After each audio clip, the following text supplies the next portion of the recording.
佛大学前校长德里克·伯克曾经说过一句名言：如果你认为教育的成本太高，试试看无知的代价。是的，不知道从什么时候开始，整个社会都在给人们讲述这样一个奋斗努力的故事，告诉所有人你不努力就一定不行。事实上谁都清楚，当下不努力有多爽，干嘛非要熬夜写那些永远写不完的作业，早早躺下多好，干嘛非要成千上万砸钱进辅导班，用来旅游多好，干嘛非要逼孩子努力，搞得关系紧张，安逸待着多好。任何年龄的人都会在放纵中找到欢愉，哪怕是病危严重的病人，也会因为偷偷的抽支烟而窃喜。他甚至在拿生命放纵，可这种放纵就是很爽。好的，不努力，不逼孩子学习，快快乐乐傻玩，把学习的时间用来打游戏，用来旅游。这么一对比，那些成天陪孩子学习上课，在学习上跟孩子死磕的家长相比，简直是天堂一样的人生。可是在教育孩子这件事上，每个家长要付出总量是一样的，也就是说，前期过得越省心越偷懒，后期要付出的代价就越大。投资孩子就是投资自己后半生的幸福。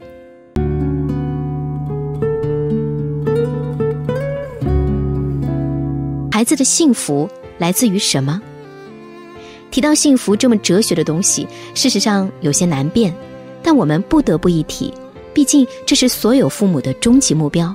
什么高学历、好工作、高收入等等，这些表象的背后都是父母希望孩子幸福的心意。那什么真正决定了一个人的幸福呢？很多作家都诠释过和解释过，如果你阅读的足够多，你会发现幸福一定跟两个指标密切相关：尊严和自由。尊严不用讲了，与一个人的德行和社会地位密不可分，光是德行好并没用，你所处的阶级会深深地影响到你得到的尊严，这是阶级的定律。自由呢？人都有自由意志，但是这个社会给你的自由是有限的，财富和地位决定了很大程度的自由，这是我们不得不承认的。去网上看看，年轻人面对那些20岁就看到死的职业和人生，面对社会中的冷眼，面对我们口中的平凡人生的时候，是有多么的不满和无助。当一个年轻人因为一纸简历就遭遇了别人几10倍的失败的时候，他会想些什么呢？越无知的人越会为自己找借口。还记得那个道出社会真相的文科状元吗？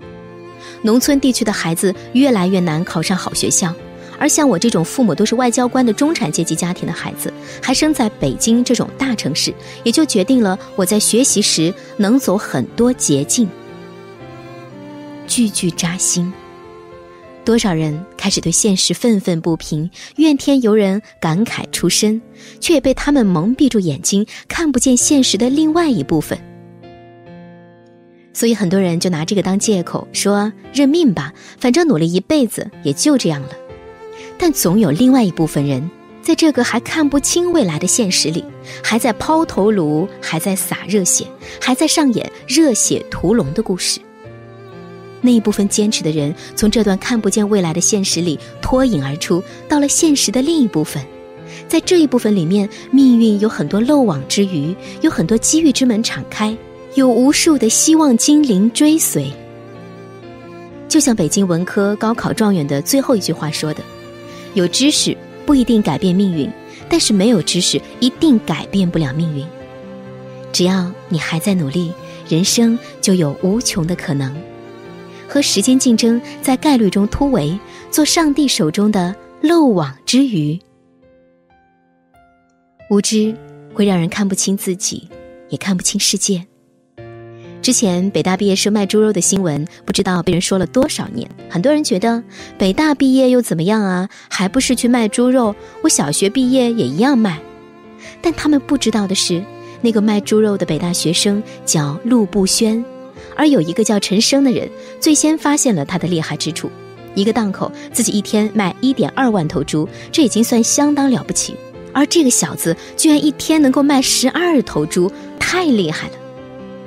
陈升后来和陆步轩合作成立屠夫学校，再后来他们开了几百家连锁店，陆步轩和陈升双双身家过亿。无独有偶，秦岳飞从耶鲁大学毕业之后，去衡山县当了一名村官，很多人嗤之以鼻，一定是在耶鲁混不下去了，不然怎么可能去当一个村官呢？我大字不识一个，我也能去当一个村官。后来秦岳飞利用自己在耶鲁的人脉资源，启动黑土麦田项目，利用在耶鲁学到的金融知识，引入资本和营销团队，发展村里的商务产业。于是他成了中国最美的村官。有一篇文章写，读了985、211，你才知道读书无用论是骗人的。985、211这些人不仅有能力、有实力进入更好的企业平台，即使是在毫无门槛的卖猪肉、卖花生、瓜子这个行业，他们也有很大概率能够做得更加出色。所谓读书无用论，所谓名校毕业生素质不行，都是考试机器，其实都是非常极端的例子。而无知的人最喜欢扯虎皮当大旗，用极小概率的事件去为自己辩护，并以恶意揣测他人。不要把学习看得过于功利。那么教育和学习的目的到底是什么呢？是为了拿高分考大学？不，绝对不是这样，至少不只是这样。读书绝不只是为了混一张大学文凭，开启顺风顺水的世界。读书是为了让你成为一个有温度、懂情趣、会思考的人，是为了让你在跌宕起伏的生活中拥有处事不变的内心，让你在未来能够独自混过那些漫长幽暗的岁月，而不怨天尤人。读书是为了将来能和你的爱人不只讨论柴米油盐酱醋茶，还可以谈论琴棋书画诗酒花。再精致的花瓶都有碎掉的一天，再美好的容颜都有老去的一天，唯有你读过的书、写过的字，会逐渐积累在你的身体里，变成你的财富。读的书多了，你会发现以前从未注意过的大千世界竟然如此鲜活，手机屏幕之外自有一番万水千山。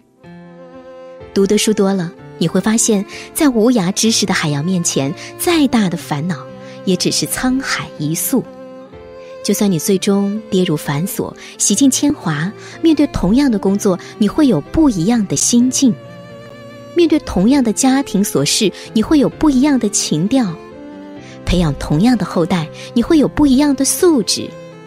这就是世界对努力学习、重视教育的人最大的奖励。努力很累，教育孩子很累，陪伴孩子成长很累，但这一切一定是值得的。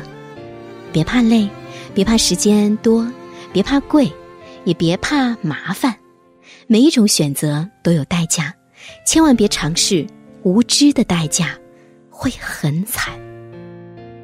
如果你也喜欢这篇文章，请点击订阅与分享，也可以在评论区留下你的看法。感谢您的收看，我们下期再见。